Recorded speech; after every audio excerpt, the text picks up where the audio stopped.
Liz Coley. Welcome back to Undercover Reading.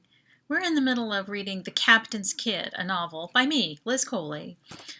This is the beginning of Chapter 2, which is called Last Night. Chapter 2, Part 1. 9 months. Between school and the other distractions of life, it did fly. And now docked at OSP, the orbital space platform, the starship was ready for launch. Onboard gardens were seeded. 2,000 beds had been made. Ship's stores had calculated supplies for a year's journey. There and back again. Computers had been loaded. We would be cut off from Earthweb as soon as we hit transition. Medical was stocked for every foreseeable illness and injury. And my dad knew how to organize all of this. I was in awe. Watching him come alive while he prepared the starship was an eye-opener. What I thought of as his happy dad mood of the last 4 years, it was just a shadow of how he could be. Dad's step had a new bounce. Made me feel guilty for keeping him grounded by a promise all this time. He really did belong out there. So I would do my best not to be a problem or a logistical complication.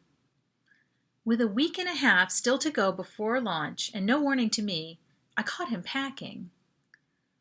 I know you like to be ahead of the game, Dad, but isn't it a bit early for that? I've got to do the rest of the team prep from Earth Base, he said. I'm heading up tomorrow. You're ditching me? My heart stopped. How could he have been leading me on all this time? Dad grabbed my shoulders. Brandon, I'm not ditching you. I'm going ahead. In exactly 9 days, we'll be moving the ship into orbit around Luna. You'll come aboard then. I grabbed his shoulders right back and glared down at him. Did it ever occur to you that I might like to see Earth? And the space platform? And the space elevator? He raised one eyebrow in surprise. Clueless. Oh, sorry, Spidey, I miscalculated. Thought you'd want to spend the last week with your mates at school. Have a farewell party or something. Amanda's planning it already. I rolled my eyes and sighed. That's nice. But honestly, I'd much rather get the heck off this dusty old rock. What's the point of stretching it out? No one's going to miss me. Dad's lips twisted into a sideways smile. What about Amanda? She already bought 5 dozen frozen shrimp. Not a problem. I'll eat them tonight. Next day, we shuttled from Luna Base to OSP, one terminal of the space elevator, the 36,000-kilometer slide from the platform up to Mother Earth. For all I'd begged to be included, this part of the trip was a snooze.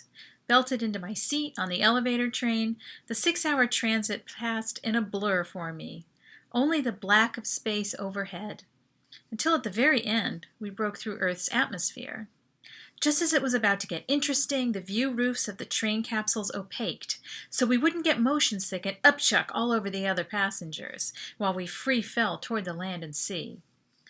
I'd wanted more than anything to see the equator, that black band that circles the Earth. When I confessed my disappointment to Dad, he laughed so loud that 50 heads turned to stare at us. What? What did I say? I asked. When he could breathe again, he wiped his eyes. It's imaginary, kiddo. An imaginary line. So why did everybody make such a big deal about it? I've been hoodwinked, I said. Completely. I suppose next you'll tell me there's no Arctic Circle either. Dad chuckled. That there is. Great big floating platform for the polar bear refuge, where there were once thousands of square kilometers of ice. Hundreds of kilometers in circumference. It's the largest man-made artifact you can see from space. Polar bears are real? Dang. Earth was going to be full of surprises. That's the end of Chapter 2, Part 1. Please subscribe or turn to the next episode. See ya. Bye-bye.